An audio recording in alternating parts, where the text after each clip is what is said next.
Paul Brendon പാശ്ചാത്യ ലോകത്തുനിന്ന് കിഴക്കൻ ആത്മീയത അന്വേഷിച്ച് ഇന്ത്യയിലേക്ക് വന്ന ഒരു അപൂർവ ചിന്തകനാണ്.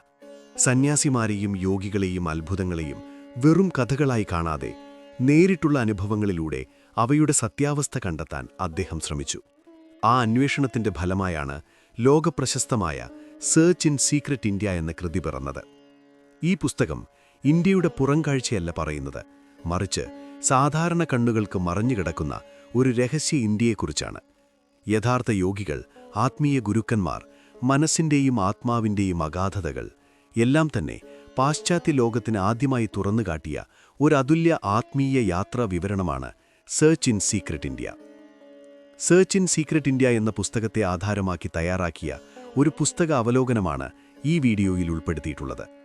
ഈ അധ്യായത്തിൽ പരാമർശിക്കുന്ന അനുഭവങ്ങൾ, സംഭവങ്ങൾ, ആത്മീയ വിവരണങ്ങൾ പുസ്തകത്തിൽ അവതരിപ്പിച്ചിരിക്കുന്ന ആശയങ്ങളെ അടിസ്ഥാനമാക്കിയുള്ള വ്യക്തിപരമായ വായനാ അനുഭവത്തിന്റെ പുനർവിവരണമാണ്. ഇത് 4ാമത്തെ അധ്യായമാണ്. 1 മുതൽ 3 വരെയുള്ള ഭാഗങ്ങൾ കണ്ടുകാണുമല്ലോ. ഈ അധ്യായത്തിൽ മെഹർ ബാബയുമായുള്ള കൂടിക്കാഴ്ചയെക്കുറിച്ചാണ് വിവരിക്കുന്നത്. നമുക്ക് പുസ്തകത്തിലേക്ക് പോകാം. പോൾ ബ്രണ്ടന്റെ ആത്മീയ അന്വേഷണത്തിൽ മറ്റൊരു വിചിത്ര വഴിത്തിരിവ് സംഭവിക്കുന്നു. ഈ പ്രാവശ്യം അദ്ദേഹം കാണാൻ പോകുന്നത് ഇന്ത്യയിൽ പുതുതായി ശ്രദ്ധ പിടിച്ചുപറ്റിക്കൊണ്ടിരിക്കുന്ന ഒരാത്മീയ നേതാവിനെ, മെഹർ ബാബയെ. ആ സമയത്ത് പാശ്ചാത്യ ലോകത്ത് അദ്ദേഹത്തെക്കുറിച്ച് അധികം ആളുകൾക്ക് അറിവില്ല. എന്നാൽ പിന്നീട് യൂറോപ്പിലും അമേരിക്കയിലും അദ്ദേഹത്തിന്റെ പേര് വലിയ ചർച്ചയായി തീരാനിരിക്കുകയാണ്. ആ ആദ്യഘട്ടത്തിൽ തന്നെ അദ്ദേഹത്തെ അഭിമുഖം ചെയ്തിരുന്ന പാശ്ചാത്യ മാധ്യമപ്രവർത്തകനാണ് പോൾ ബ്രണ്ടൻ. മെഹർ ബാബയുടെ ശിഷ്യരിലൊരാളുമായി കത്തിലൂടെ പരിചയപ്പെട്ട ശേഷം ഈ സ്വയം പ്രഖ്യാപിത രക്ഷകനെന്നു പറയപ്പെടുന്ന വ്യക്തിയെ നേരിൽ കാണണമെന്ന് ബ്രണ്ടൻ തീരുമാനിക്കുന്നു. 2 പാർസി ശിഷ്യർ ബോംബെയിലെത്തിയ അദ്ദേഹത്തെ കൂട്ടിക്കൊണ്ടുപോകുന്നു. യാത്രയ്ക്ക് മുമ്പ് ബാബയ്ക്ക് സമ്മാനമായി മികച്ച പഴങ്ങളും പുഷ്പങ്ങളും കൊണ്ടുപോകേണ്ടതുണ്ടെന്ന് അവർ പറയുന്നു. എനിക്ക് വേണ്ടി ആ 2 പാർസി ശിഷ്യന്മാർ അതൊക്കെ അടുത്തുള്ള ബസാറിൽ നിന്നും ശേഖരിച്ചു. രാത്രി യാത്രയ്ക്ക് ശേഷം രാവിലെ ട്രെയിൻ അഹമ്മദ് നഗറിലെത്തുന്നു.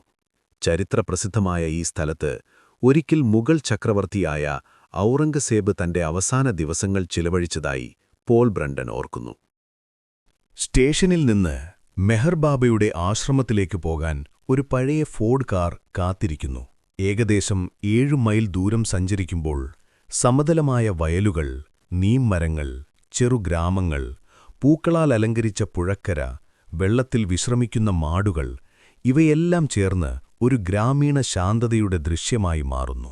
അവസാനം ചിതറിക്കിടക്കുന്ന കുറച്ചു കെട്ടിടങ്ങളുള്ള ഒരു വിചിത്ര കോളനിയിലാണ് അവരെത്തുന്നത്.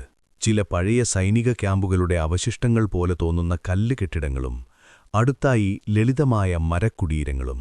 കുറച്ചകലെയായി അരങ്ങാവ് എന്ന ഗ്രാമം. സ്ഥലമൊട്ടാകെയൊരു വിജനതയും നിശ്ശബ്ദതയും നിറഞ്ഞതുപോലെ. വയലുകൾക്കിടയിൽ കല്ലുകളും മണ്ണും ചേർത്ത് നിർമ്മിച്ച ഒരു കൃത്രിമ ഗുഹയാണ് ബാബയുടെ വാസസ്ഥലം. അതിന്റെ മുമ്പിൽ 2 പേർ കാവലിരിക്കുന്നു. അകത്തേക്ക് പ്രവേശിക്കുന്നതിനു മുമ്പ് ബാബയ്ക്ക് പുകവലി ഇഷ്ടമല്ല എന്നൊരാൾ സൂചിപ്പിക്കുന്നു. ബ്രണ്ടൻ സിഗരറ്റ് മാറ്റിവെക്കുന്നു. അകത്ത് കടന്നപ്പോൾ ഗുഹയുടെ നിലം മുഴുവനും ഒരു പേർഷ്യൻ പായ കൊണ്ട് മറച്ചിരിക്കുന്നു. ഗുഹയുടെ അറ്റത്ത് വെളുത്ത നീളമുള്ള വസ്ത്രം ധരിച്ച് മെഹർ ബാബ ഇരിക്കുന്നു. ബ്രണ്ടൻ മനസ്സിൽ വരച്ചുവെച്ച രൂപത്തോട് അദ്ദേഹം പൊരുത്തപ്പെടുന്നില്ല. മുഖത്ത് ഒരു സന്യാസ സൗമ്യതയുണ്ട്, എന്നാൽ കണ്ണുകളിൽ ആഴമുള്ള തീവ്രതയില്ല. മുഖഭാവത്തിൽ കരുത്തു തോന്നുന്നില്ല. അദ്ദേഹത്തിന്റെ സാന്നിധ്യം സൗമ്യവും ലോകാതീതവുമാണെങ്കിലും വലിയ ആത്മീയ പ്രഭാവം പ്രതീക്ഷിച്ചിരുന്ന പോൾ ബ്രണ്ടന് ആ വികാരം ലഭിക്കുന്നില്ല. തോളോളം വീണിറങ്ങുന്ന ചെമ്പിച്ച നിറമുള്ള ചുരുണ്ട മുടി, കനത്ത മീശ, അല്പം വളഞ്ഞ മൂക്ക്, ഇടത്തരം വലിപ്പമുള്ള കണ്ണുകൾ, ഇവയെല്ലാം ചേർന്ന് ഒരു സവിശേഷ രൂപം. ത്വക്കിന്റെ നിറം അദ്ദേഹത്തിന്റെ പേർഷ്യൻ വംശപരമ്പരയെ സൂചിപ്പിക്കുന്നു. വയസ്സ് 30കളിലൊന്നായിരിക്കാം. ബ്രണ്ടന്റെ ശ്രദ്ധ പിടിച്ചുപറ്റിയ മറ്റൊരു കാര്യം അദ്ദേഹത്തിന്റെ നെറ്റിയായിരുന്നു. വളരെ താഴ്ന്നും പിന്നോട്ട് ചരിഞ്ഞതുമായ ആ നെറ്റി മനുഷ്യന്റെ ചിന്താശേഷി നെറ്റിയുമായി ബന്ധമുള്ളതാണോ എന്ന ചോദ്യം അവനിൽ ഉണർത്തുന്നു. എന്നാൽ മിശിഹ എന്നു വിളിക്കപ്പെടുന്ന ഒരാൾക്കായി ഇത്തരത്തിലുള്ള ശാരീരിക വിലയിരുത്തലുകൾ പ്രസക്തമാണോ എന്ന സംശയവും അദ്ദേഹത്തെ തേടിയെത്തുന്നു. മെഹർ ബാബ പോൾ ബ്രണ്ടനെ അഭിവാദ്യം ചെയ്തത് സാധാരണ രീതിയിലല്ലായിരുന്നു. സംസാരിക്കുന്നതിനു പകരം തന്റെ മടിയിൽ വച്ചിരുന്ന ചെറിയ അക്ഷരഫലകത്തിൽ വിരൽ നീക്കി ഓരോ അക്ഷരവും സൂചിപ്പിച്ചുകൊണ്ടാണ് അദ്ദേഹം വാക്കുകൾ രൂപപ്പെടുത്തിയത്. ആ അക്ഷരങ്ങൾ ചേർത്ത് ബാബയുടെ സെക്രട്ടറി വാചാലമായി അതിന്റെ അർത്ഥം പോൾ ബ്രണ്ടന് അറിയിക്കുന്നു. 1925 ജൂലൈ 10 മുതൽ അദ്ദേഹം മൗനം പാലിക്കുകയാണെന്ന് ബ്രണ്ടൻ അറിയാൻ കഴിഞ്ഞു. ഒരു ദിവസം ഈ മൗനം പൊട്ടിച്ചെറിയുമ്പോൾ ലോകം ഞെട്ടിപ്പോകും എന്ന് അദ്ദേഹത്തിന്റെ സഹോദരൻ പറയുന്നു. അതുവരെ ബാബ തന്റെ ആശയവിനിമയം ഈ ബോർഡിന്റെ സഹായത്തോടെയാണ് നടത്തുന്നത്. ആദ്യ സംഭാഷണത്തിൽ ബാബ ബ്രണ്ടന്റെ ആരോഗ്യത്തെക്കുറിച്ചും ജീവിതത്തെക്കുറിച്ചും സൗമ്യമായി അന്വേഷിക്കുന്നു. ഇന്ത്യയോടുള്ള അദ്ദേഹത്തിന്റെ താൽപര്യം സന്തോഷത്തോടെ സ്വീകരിക്കുന്നു. ദൈർഘ്യമേറിയ അഭിമുഖം വൈകുന്നേരത്തേക്ക് മാറ്റിവെച്ച് ഇപ്പോൾ നിങ്ങൾക്ക് ഭക്ഷണവും വിശ്രമവുമാണ് വേണ്ടത് എന്ന സന്ദേശം നൽകുന്നു. ബ്രണ്ടന് താമസിക്കാൻ നൽകിയ സ്ഥലം വളരെ ലളിതമായിരുന്നു. പഴയ കല്ല് കെട്ടിടം, അകത്ത് ഒരു പഴയ കിടക്ക, പഴകിയ മേശ, ഒരു കസേര, അതെല്ലാം ചേർന്ന് ഒരു ശൂന്യമായ അന്തരീക്ഷം. ജനാലയിലൂടെ പുറത്തേക്ക് നോക്കുമ്പോൾ കൃഷിയില്ലാത്ത വയലുകളും ചെടിക്കാടുകളും മാത്രമേ കാണാനാവൂ. ഇവിടെ തന്നെയാണ് അദ്ദേഹം അടുത്ത ഒരാഴ്ച ചെലവഴിക്കേണ്ടത്. വൈകുന്നേരം വീണ്ടും ബാബയുടെ മുമ്പിലിരുന്നപ്പോൾ തന്റെ ജീവിത മിഷനെക്കുറിച്ചുള്ള വമ്പൻ അവകാശങ്ങൾ ബാബ അവതരിപ്പിക്കുന്നു. അക്ഷരഫലകത്തിലൂടെ ആദ്യം എഴുതിയ വാചകം, ലോകത്തിന്റെ ചരിത്രം തന്നെ ഞാൻ മാറ്റാൻ പോകുന്നു. ബ്രണ്ടൻ കുറിപ്പെഴുത്താൻ തുടങ്ങുമ്പോൾ ബാബ അതിനെ നിർത്താൻ ആവശ്യപ്പെടുന്നു. നിങ്ങൾ പോകുമ്പോൾ കുറിപ്പെഴുതാം എന്ന സന്ദേശം തരുന്നു. അതിനാൽ ബ്രണ്ടൻ വാക്കുകൾ മനസ്സിൽ സൂക്ഷിക്കുന്നു.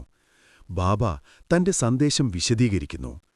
മനുഷ്യൻ ഭൗതികതയിൽ മുഴുകിപ്പോകുന്ന കാലഘട്ടങ്ങളിൽ ദൈവം പ്രവാചകന്മാരെ അയക്കാറുണ്ടെന്ന് അദ്ദേഹം പറയുന്നു. യേശു, ബുദ്ധൻ, മുഹമ്മദ് നബി, സൊറോസ്റ്റർ ഇവരെല്ലാം ഒരേ ദൈവസത്യത്തെ വ്യത്യസ്ത കാലങ്ങളിലും സാഹചര്യങ്ങളിലും അവതരിപ്പിച്ചവരാണെന്ന് അദ്ദേഹം അഭിപ്രായപ്പെടുന്നു. മനുഷ്യനിന്ന് പണം, ജാതി, സ്വാർത്ഥത, ഇന്ദ്രിയാസക്തി എന്നിവയിൽ കുടുങ്ങിക്കിടക്കുന്നു. യഥാർത്ഥ ആത്മീയത നഷ്ടപ്പെടുകയാണ്. അതുകൊണ്ടുതന്നെ ഒരു പുതിയ ആത്മീയ ഉണർവ് ആവശ്യമാണ്. അതിന് താനാണ് നിയുക്തനായിരിക്കുന്നതെന്ന് ബാബ അവകാശപ്പെടുന്നു. അദ്ദേഹം പുതിയ മതം സ്ഥാപിക്കില്ലെന്നും ഒരു സംഘടന രൂപപ്പെടുത്തില്ലെന്നും പറയുന്നു. പകരം എല്ലാ മതങ്ങളുടെയും ആന്തരസത്യത്തെ മനുഷ്യർ തിരിച്ചറിയാൻ സഹായിക്കുകയാണ് തന്റെ ലക്ഷ്യം. മതങ്ങൾക്കിടയിലെ വ്യത്യാസങ്ങൾ മനുഷ്യൻ സൃഷ്ടിച്ചതാണെന്നും ആധാരസത്യത്തിൽ എല്ലാം ഒന്നാണെന്നും അദ്ദേഹം പറയുന്നു. ഇതോടൊപ്പം ആധുനിക ലോകത്തിന്റെ മാറ്റങ്ങളെക്കുറിച്ചും ബാബ സൂചിപ്പിക്കുന്നു. റെയിൽവേ, കപ്പൽ ഗതാഗതം, ടെലിഫോൺ, വയർലെസ്, പത്രങ്ങൾ ഇവയെല്ലാം ലോകത്തെ ഒരു ഗ്രാമമാക്കി മാറ്റിയിരിക്കുന്നു. അതുകൊണ്ടുതന്നെ ഒരു സർവ്വമാനവ സന്ദേശം ലോകമെമ്പാടും എത്തിക്കാൻ സമയം തയ്യാറായി വരികയാണെന്നും അതാണ് തന്റെ ഭാവിയിലെ ദൗത്യമെന്നും അദ്ദേഹം വ്യക്തമാക്കുന്നു. ബ്രണ്ടൻ ചോദിക്കുന്നു, അത് നിങ്ങൾ ലോകത്തിന് എപ്പോഴാണ് അറിയിക്കുക?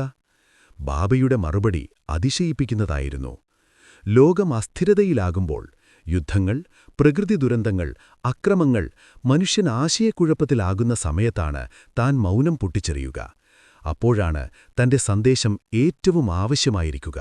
ആ സമയം അടുത്തുതന്നെ വരും എന്ന് അദ്ദേഹം പറയുന്നു. പക്ഷേ തീയതി വെളിപ്പെടുത്താൻ അദ്ദേഹം തയ്യാറാകുന്നില്ല.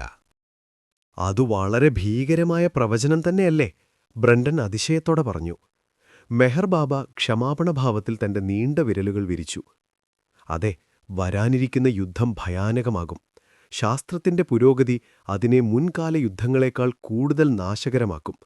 പക്ഷെ അത് നീണ്ടു നിൽക്കില്ല, ചില മാസങ്ങൾ മാത്രം. ആ സമയത്തിന്റെ പരമാവധി കലഹഘട്ടത്തിൽ താൻ ലോകത്തിനു മുന്നിൽ തുറന്നു പറഞ്ഞ് തന്റെ ദൗത്യം പ്രഖ്യാപിക്കും.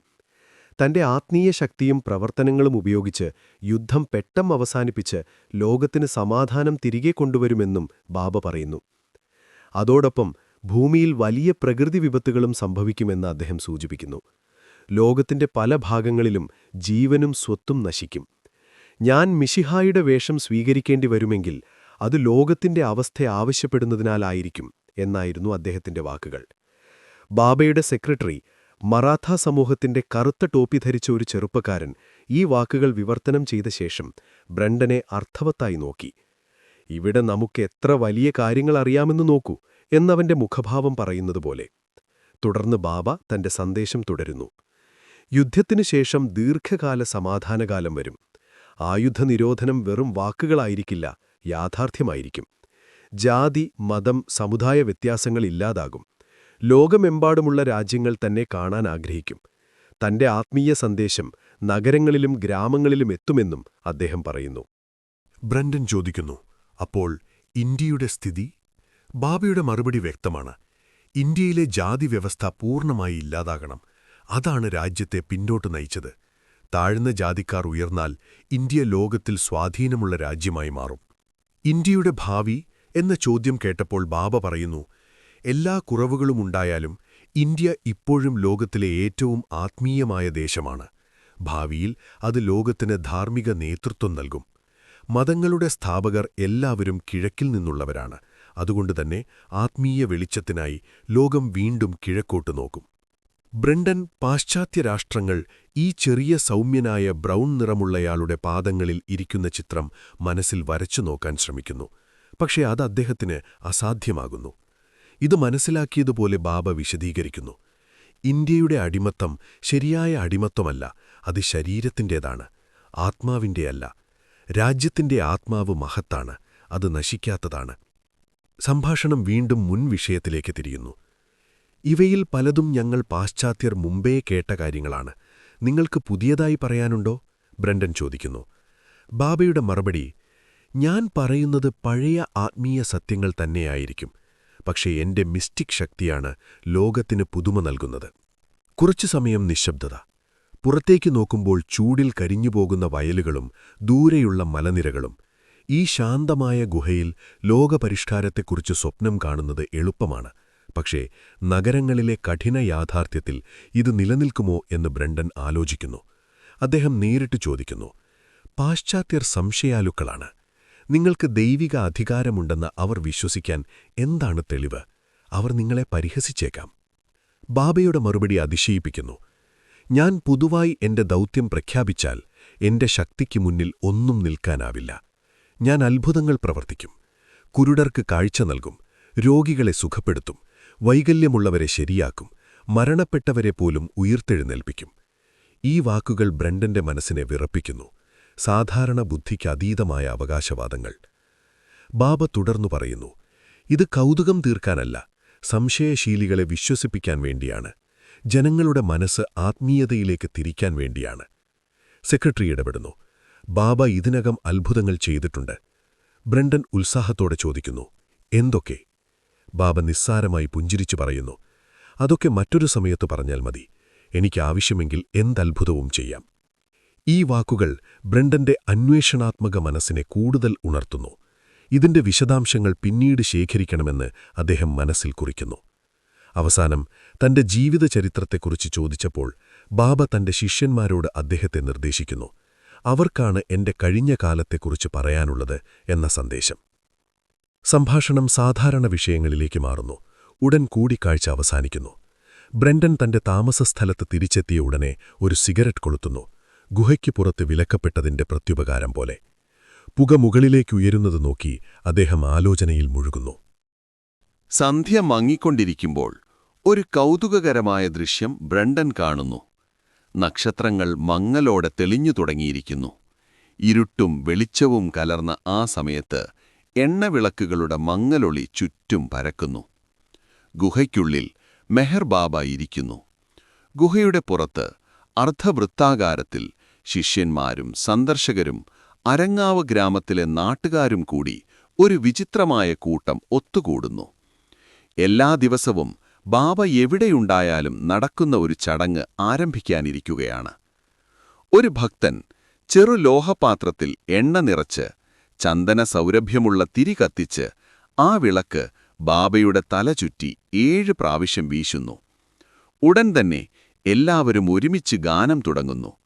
മറാത്തി ഭാഷയിലെ ആ ഗാനങ്ങളിൽ ബാബ എന്ന പേര് ആവർത്തിച്ചു കേൾക്കാം.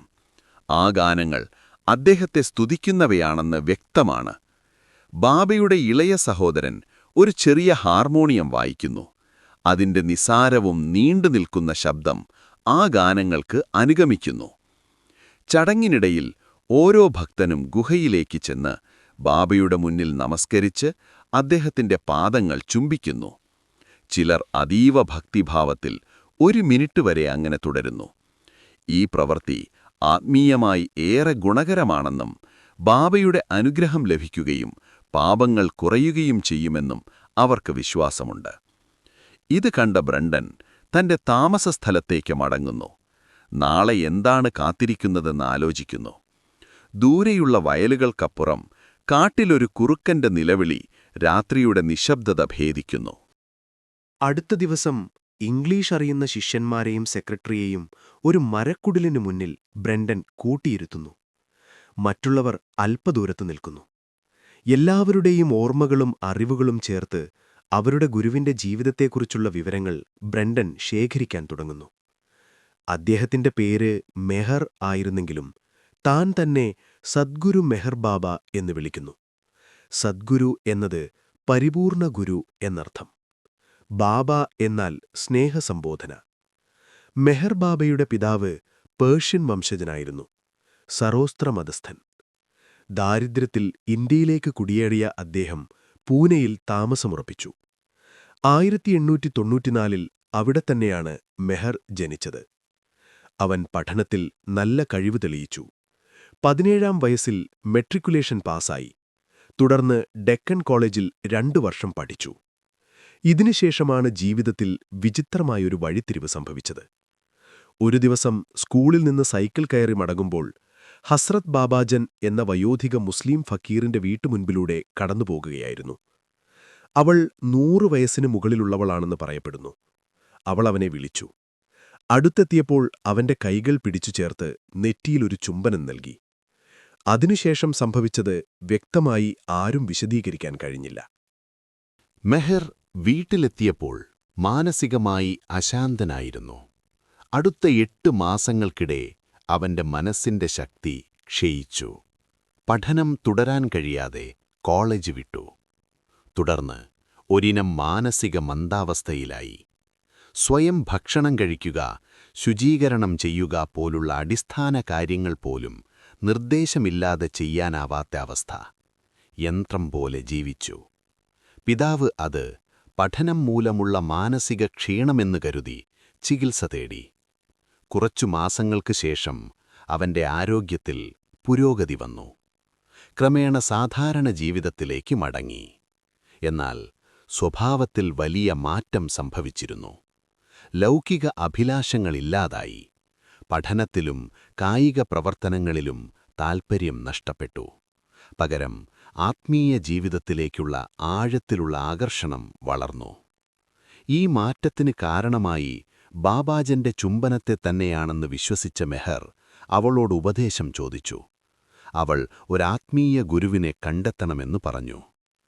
അവൻ പല സന്യാസിമാരെയും സന്ദർശിച്ചു.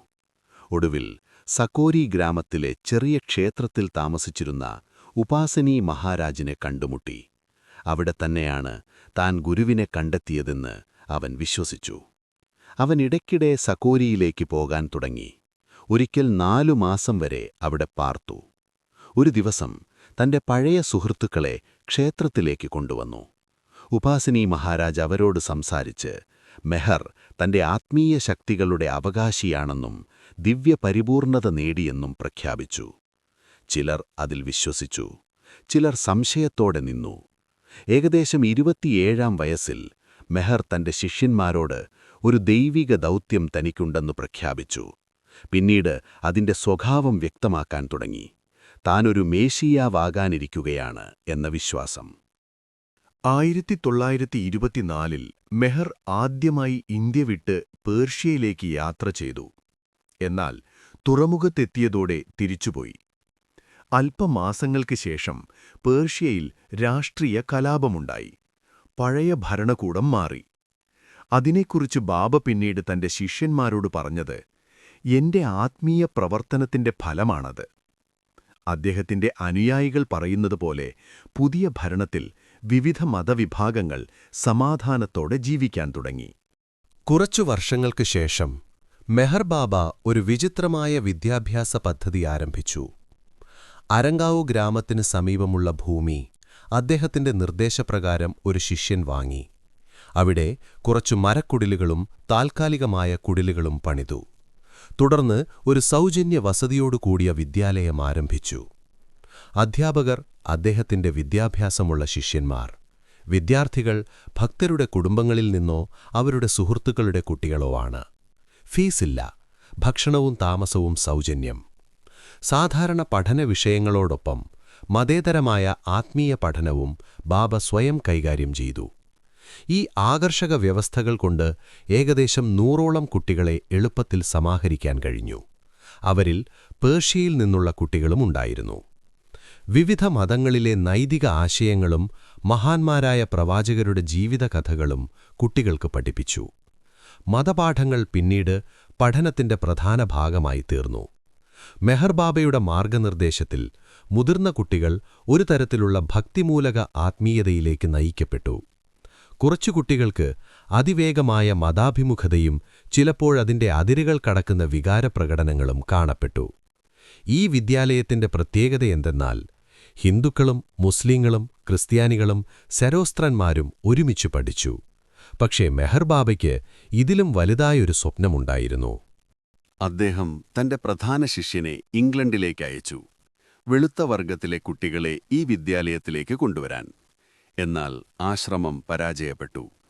വിദേശരാജ്യത്തിലെ ഒരു പരിചയമില്ലാത്ത വ്യക്തിക്ക് കുട്ടികളെ ഏൽപ്പിക്കാൻ മാതാപിതാക്കൾ തയ്യാറായില്ല.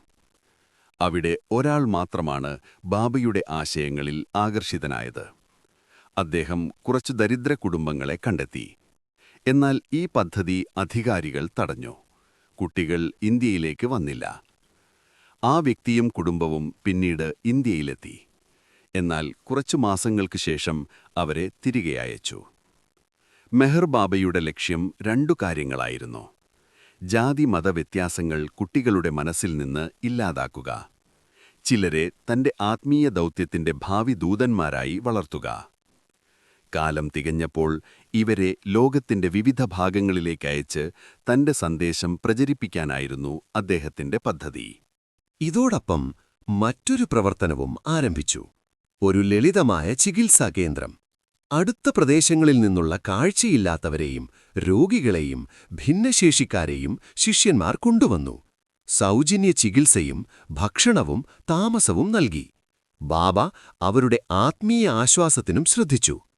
ഒരു ഭക്തന്റെ വാക്കുകൾ പ്രകാരം ബാബയുടെ സ്പർശം കൊണ്ട് 5 കുഷ്ഠരോഗികൾ സുഖപ്പെട്ടു. എന്നാൽ അതിന് യാഥാർത്ഥ്യ തെളിവുകളൊന്നും കണ്ടെത്താനായില്ലെന്ന് ബ്രണ്ടൻ സംശയത്തോടെ രേഖപ്പെടുത്തുന്നു. ഈ കോളനിയിൽ ഭക്തന്മാരുടെയും സന്ദർശകരുടെയും തിരക്കു കൂടി വന്നു. 100 കണക്കിന് ആളുകൾ താമസിച്ചു. ആത്മീയ ഉത്സാഹം നിറഞ്ഞ അന്തരീക്ഷം. അതിന്റെ കേന്ദ്രം മെഹർ ബാബ തന്നെ. എന്നാൽ ഈ മുഴുവൻ പ്രവർത്തനങ്ങളും വെറും 18 മാസങ്ങൾക്കുള്ളിൽ അപ്രതീക്ഷിതമായി അവസാനിച്ചു. സ്കൂൾ അടച്ചു. കുട്ടികളെ വീട്ടിലേക്കയച്ചു. രോഗികളെ തിരിച്ചയച്ചു. എന്തുകൊണ്ടാണെന്ന് ആരും അറിഞ്ഞില്ല. ഇത്തരം അപ്രതീക്ഷിത തീരുമാനങ്ങൾ മെഹർ ബാബയുടെ സ്വഭാവത്തിന്റെ ഭാഗമാണെന്ന് ശിഷ്യന്മാർ പറഞ്ഞു. 1929-ൽ അദ്ദേഹം തന്റെ ആദ്യ പ്രചാരകനായി ഒരു ശിഷ്യനെ ഇന്ത്യയിലുടനീളം യാത്രയ്ക്കയച്ചു. പുറപ്പെടുമ്പോൾ നൽകിയ ഉപദേശം: എല്ലാ മതങ്ങളെയും ആദരിക്കുക, ആരെയും വിമർശിക്കരുത്, എന്റെ ദൗത്യത്തിനായി പ്രവർത്തിക്കുക, ഞാൻ നിന്നെ നിരീക്ഷിക്കും, നിരാശരാകരുത്. എന്നാൽ ആ ശിഷ്യൻ ദേഹികമായി ബലഹീനനായിരുന്നു. സമൂഹത്തിൽ നിന്നും ചെറിയൊരു പിന്തുണ സമ്പാദിച്ചെങ്കിലും യാത്രയ്ക്കിടെ രോഗബാധിതനായി മടങ്ങി ആ ശിഷ്യൻ അധികകാലം ജീവിച്ചില്ല. മെഹർ ബാബയുമായി ഞാൻ ഇതിനു മുമ്പ് പല ചെറുചർച്ചകളും നടത്തിയിരുന്നു.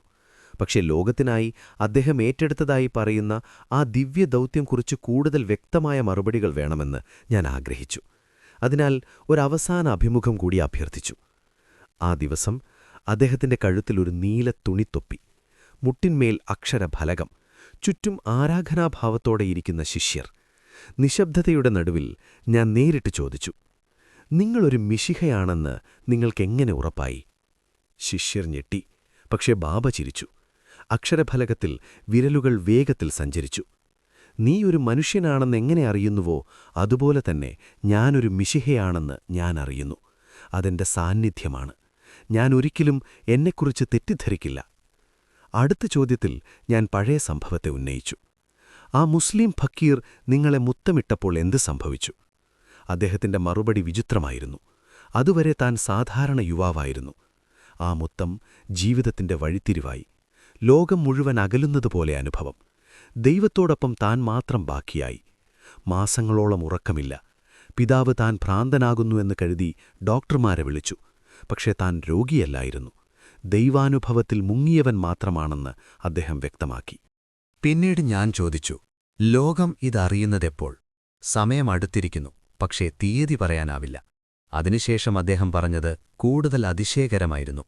ഭൂമിയിൽ തന്റെ ദൗത്യം 33 വർഷം നീളും. അവസാനം ഒരു ദുരന്തകരമായ മരണം നേരിടും. അതിനുത്തരവാദികൾ സ്വന്തം സമൂഹമായ പാർസികൾ തന്നെയായിരിക്കും. തന്റെ പിന്നാലെ 12 പ്രധാന ശിഷ്യർ ദൗത്യം തുടരും. 44 അംഗങ്ങളുള്ള ഒരു പുറംവലയവുമുണ്ടാകും. ഇതിനിടയിൽ മറ്റുള്ള മിശിഹ അവകാശവാദികളെപ്പറ്റി ചോദിച്ചപ്പോൾ അദ്ദേഹം ചിരിച്ചു. ചില ആത്മീയ പ്രസ്ഥാനങ്ങളെ വിമർശിച്ചു. സംഭാഷണത്തിൽ നിരവധി വിചിത്ര വാക്കുകൾ കൂടി വന്നു. അമേരിക്ക ഭാവിയിൽ ആത്മീയ രാഷ്ട്രമാകും. തന്റെ വിശ്വാസികളെയൊക്കെ താൻ അറിയുന്നു. ഒരിടത്ത് താമസിച്ചാൽ ആ സ്ഥലത്തിന്റെ ആത്മീയ അന്തരീക്ഷം ഉയരും. ലോകത്തിന്റെ സാമ്പത്തികം, രാഷ്ട്രീയം, സാമൂഹിക പ്രശ്നങ്ങൾ ആത്മീയതയിലൂടെ പരിഹരിക്കപ്പെടും. താൻ ശിവാജിയുടെ പുനർജന്മമാണെന്ന സൂചനയും നൽകി. ചില ഗ്രഹങ്ങളിൽ ജീവനുണ്ടെന്നുവരെ പറഞ്ഞു. സംഭാഷണത്തിന്റെ അവസാനം എന്നോട് നൽകിയ നിർദ്ദേശം എനിക്ക് അമ്പരപ്പുണ്ടാക്കി. പടിഞ്ഞാറിൽ എന്റെ പ്രതിനിധിയായി പോകുക, എന്റെ സന്ദേശം പ്രചരിപ്പിക്കുക. ഞാൻ മടിച്ചു. അത് ചെയ്താൽ ആളുകൾ എന്നെ ഭ്രാന്തനെന്ന് വിളിക്കും എന്ന് പറഞ്ഞു. അദ്ദേഹം മറുപടി നൽകി, നിനക്ക് അദ്ഭുത ശക്തികൾ നൽകാം, നീ തന്നെ അദ്ഭുതങ്ങൾ നടത്തും. ഈ വാക്കുകൾ കേട്ട് ഞാൻ മൗനമായിരുന്നു. അടുത്ത ദിവസം യാത്രയ്ക്കായി ഞാൻ തയ്യാറായി. ഈ അനുഭവം മതപരമായ അവകാശങ്ങളാൽ നിറഞ്ഞിരുന്നു. എന്നാൽ ഞാൻ അന്വേഷിച്ചത് വിശ്വാസമോ അവകാശവാദങ്ങളോ അല്ല, സാക്ഷ്യങ്ങളായിരുന്നു. വിട പറയുമ്പോൾ ബാബ പറഞ്ഞു, നാസിക്കിന് സമീപമുള്ള എന്റെ കേന്ദ്രത്തിൽ 1 മാസം കഴിഞ്ഞു വരിക.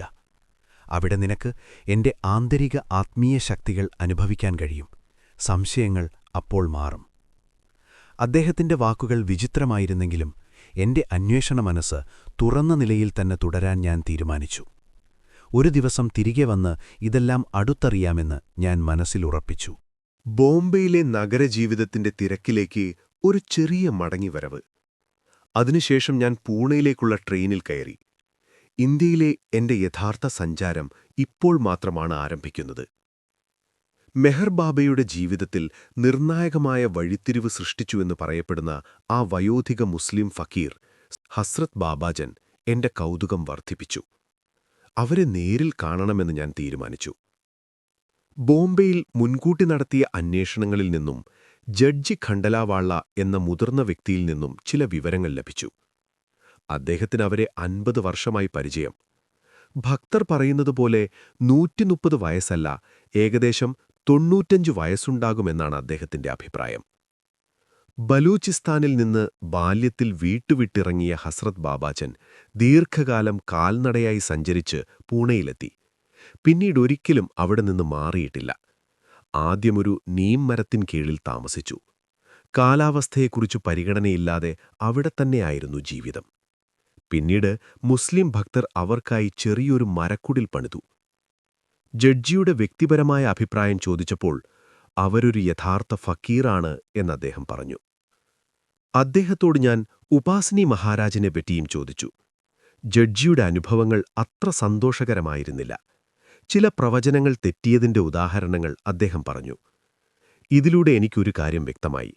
വിശ്വാസത്തെയും വിമർശനബുദ്ധിയെയും ഒരുപോലെ കൈകാര്യം ചെയ്യുന്ന വ്യക്തിയായിരുന്നു അദ്ദേഹം. പൂണെയിലെത്തിയ ഞാൻ ഒരു ഗൈഡിനൊപ്പം ഹസ്രത്ത് ബാബാജന്റെ വാസസ്ഥലത്തേക്ക് പുറപ്പെട്ടു. അതൊരു ഇടുങ്ങിയ തെരുവായിരുന്നു. എണ്ണവിളക്കുകളും വൈദ്യുതി വിളക്കുകളും ചേർന്ന മങ്ങലായ വെളിച്ചം, നീം മരത്തിന്റെ സുഗന്ധം. ഒരു താഴ്ന്ന ദിവാനിൽ അവർ കിടക്കുന്നു. പുറത്ത് തെരുവിലൂടെ പോകുന്നവർക്ക് വ്യക്തമായി കാണാവുന്ന വിധമായിരുന്നു അവർ കിടന്നത്. ഗൈഡ് പറഞ്ഞു, ചെരുപ്പഴിച്ചു വെക്കണം, അത് ആദരത്തിന്റെ അടയാളമാണ്. ഞാൻ ചെരുപ്പ് മാറ്റി അവരെ സമീപിച്ചു. വയോധികയായ അവർ പിൻഭാഗത്ത് കിടക്കുന്നു.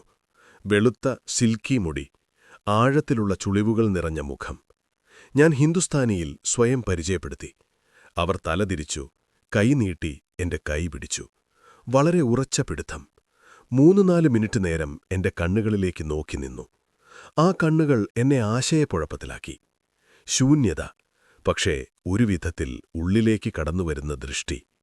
അതൊരു വിചിത്രാനുഭവമായിരുന്നു എനിക്ക്.